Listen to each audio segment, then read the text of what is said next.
اعوذ باللہ من الشیطان الرجیم بسم اللہ الرحمن الرحیم۔ قرآن میں ہوتا زن اے مرد مسلمان، اللہ کرے عطا تجھے جدت کردار۔ قرآن مجید کے مفاہیم اور مطالب کے حوالے سے ہمارے جو لیکچرز کا جو سلسلہ وہ شروع ہے، اور بیٹا قرآن مجید کے ساتھ جتنا آپ جڑتے چلے جائیں گے، رب کعبہ کی عزت کی قسم، دنیا میں بھی اور آخرت میں بھی آپ اتنا اللہ اور اللہ کے رسول کے ساتھ آپ قریب ہوتے چلے جائیں گے۔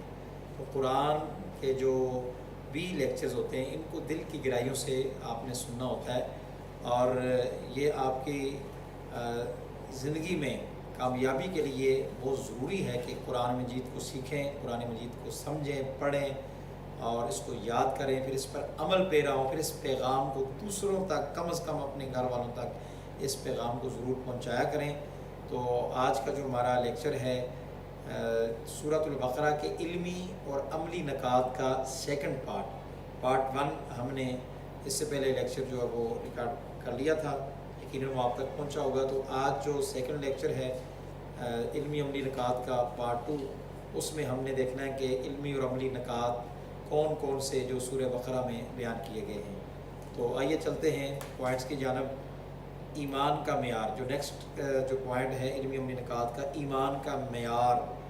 تو یہاں سب سے پہلے میں اکثر طلباء و طالبات کو یہ بات بتاتا ہوں کہ جو لانگ کوسچن کی ہر ہیڈنگ آپ اس کو شارٹ کوسچن خود ہی بنا لیں۔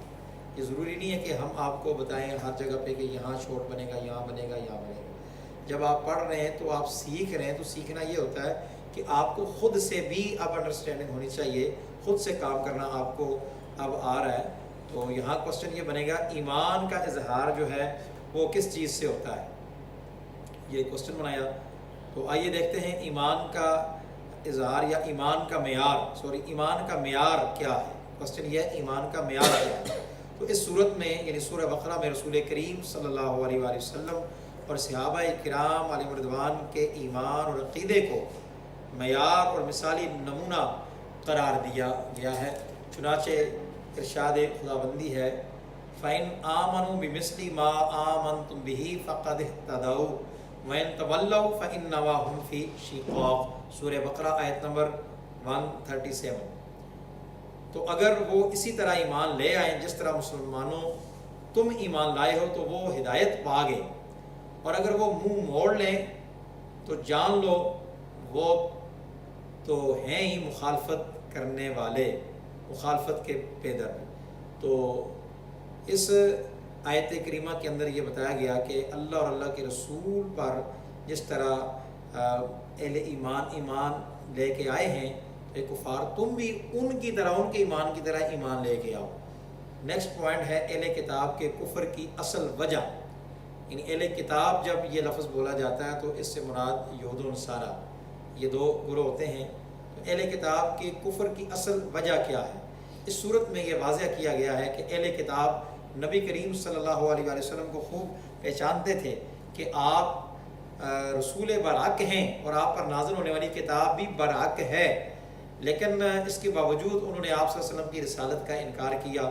اہل کتاب کی ہٹ درمی جو ہے وہ قرآن مجید میں واضح طور پر بیان کی گئی ہے کہ جن لوگوں کو ہم نے کتاب عطا کی وہ ان یعنی نبی خاتم النبیین صلی اللہ علیہ وسلم کو بالکل اسی طرح پہچانتے ہیں جیسے اپنے بیٹوں کو پہچانتے ہیں، اور یقیناً ان میں سے ایک گروہ ایسا ہے جو حق کو جانتے بوجھتے چھپا رہا ہے۔ یعنی وہ حق جانتے بھی، انہیں پتہ ہے کہ یہ دین برحق ہے، آپ صلی اللہ علیہ وسلم اللہ کے آخری رسول ہیں، اس کے باوجود اپنی ہٹ درمیوں پر قائم ہیں اور وہ اس حق کو، دین کی دعوت کو ایکسیپٹ نہیں کر رہے۔ نیکسٹ پوائنٹ ہے علمی اور عملی نکات کا قرب الہی کا اصول۔ یہاں کوسچن اس طرح بنے گا کہ سورۃ البقرہ میں کون سی چیز یا کون سا عمل اللہ کے قرب کا ذریعہ بنتا ہے؟ تو اللہ کے قرب کا ذریعہ جو ہے وہ یقیناً ذکر الہی، اور بھی بہت ساری چیزیں ہیں، لیکن سورہ بقرہ میں خاص طور پہ یہ ارشاد ہوا فَاذْكُرُونِي أَذْكُرْكُمْ۔ اللہ تعالیٰ ارشاد فرماتا ہے تم میرا ذکر کرو میں تمہارا ذکر کروں گا۔ جب اللہ بندے کا ذکر کرتا ہے تو پھر اللہ تعالیٰ بندے کو اپنے قریب کرتا ہے۔ بندے کا اللہ کے قریب ہونے کا مطلب اور معنی یہ ہے پھر اللہ تبارک و تعالیٰ اس بندے پر اپنی رحمتیں نازل فرماتا ہے، اسے دنیا اور آخرت میں کامیابیاں عطا فرماتا ہے، اس کی دعائیں فوراً قبول ہو جاتی ہیں، پھر اس کے الفاظ فوراً قبول ہو جاتے ہیں، اس کی ایک ایک ادا پھر وہ قرآن اور حدیث کے جو ہے وہ تابع ہو جاتی ہے۔ تو اللہ تعالیٰ کے قرب کا جو ذریعہ ہے وہ ذکر الہی ہے۔ نیکسٹ پوائنٹ ہے علمی اور عملی نکات کا ایمان کامل کی دلیل۔ شورٹ کوسچن بنائیں کہ سورہ بقرہ میں ایمان کامل کی دلیل کس چیز کو قرار دیا گیا ہے؟ اس صورت میں ایمان کے کامل ہونے کی ایک اہم دلیل یہ بیان کی گئی ہے کہ بندہ سب سے بڑھ کر اللہ تعالیٰ سے محبت کرے، یعنی ہر چیز سے بڑھ کر۔ قرآن مجید میں آتا ہے وَالَّذِينَ آمَنُوا أَشَدُّ حُبًّا لِلَّهِ، اور جو ایمان والے ہیں وہ ہر شے سے بڑھ کر اللہ تعالیٰ سے محبت کرتے ہیں، اور ہر چیز سے بڑھ کر اپنی جان مال متا ہر شے سے بڑھ کر وہ اللہ تعالیٰ کی محبت کو ہر چیز پر مقدم رکھتے ہیں۔ سب سے پہلے اللہ تعالیٰ کی محبت ان کے پیش نظر ہوتی ہے، اللہ کے رسول صلی اللہ علیہ وآلہ وسلم کی محبت پیش نظر ہوتی ہے۔ تو یہ ایمان کامل کی دلیل ہے کہ ایمان والے اللہ کی محبت کو ہر شے پر مقدم رکھتے ہیں۔ نیکسٹ پوائنٹ ہے علمی اور عملی نکات کا دعائیں اللہ سے مانگنے کا حکم۔ عزیز طلبہ و طالبات، بنیادی طور پر جو دعا کا جو رائٹ ہے، دعا کس سے مانگی جائے، دعا کس سے کی جائے، تو اس کا حق اللہ تعالیٰ کے پاس ہے۔ دعا صرف اللہ تعالیٰ سے مانگی جاتی ہے، دعا صرف اللہ تعالیٰ سے کی جاتی ہے۔ کس سے مانگیں، کہاں جائیں، کس سے کہیں دنیا میں حاجت روا کون ہے؟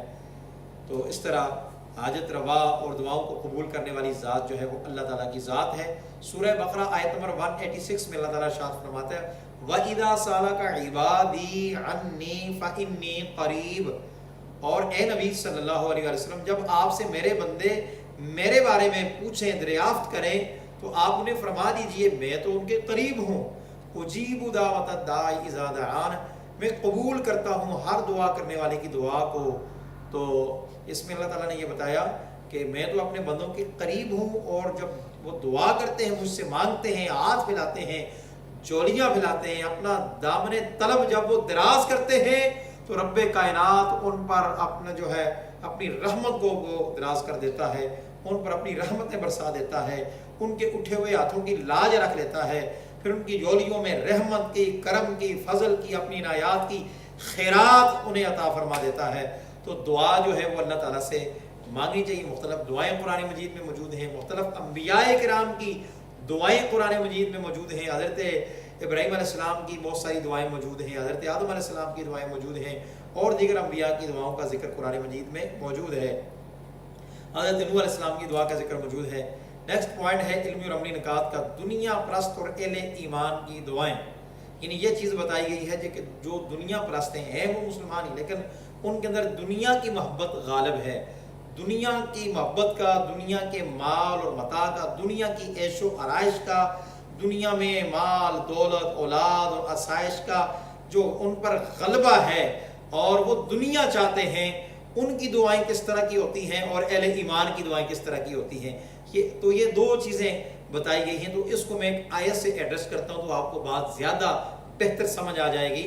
قرآن مجید سورہ بقرہ میں آیت نمبر 200 اور 201 میں اللہ تعالیٰ ارشاد فرماتا ہے فَمِنَ النَّاسِ مَن يَقُولُ رَبَّنَا آتِنَا فِي الدُّنْيَا وَمَا لَهُ فِي الْآخِرَةِ مِنْ خَلَاقٍ، اور لوگوں میں سے کچھ وہ ہیں جو کہتے ہیں ہمارے رب ہمیں دنیا میں عطا فرما، دنیا میں ہمیں جو ہے سب کچھ عطا فرما، دنیا میں ہی ہمیں دے دے۔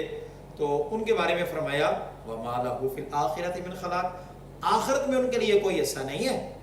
انہوں نے دنیا مانگی، انہوں نے دعاؤں میں کسی کے پاس جاتے ہیں میرے لیے دعا کریں جی مجھے یہ دنیا کا مل جائے، ہاں دنیا مانگے، مگر طریقہ یہ ہے کہ دنیا کے ساتھ آخرت کا تذکرہ ضرور کریں۔ دنیا مانگنی ہے اولاد کے لیے، رزق یا کوئی دنیا کی کوئی آسائش مانگنی ہے تو اس میں آخرت کا ذکر ضرور کریں، اصلاح کا ذکر ضرور کریں، اس میں اپنی اولاد کی اصلاح کی دعا ضرور کروائیں۔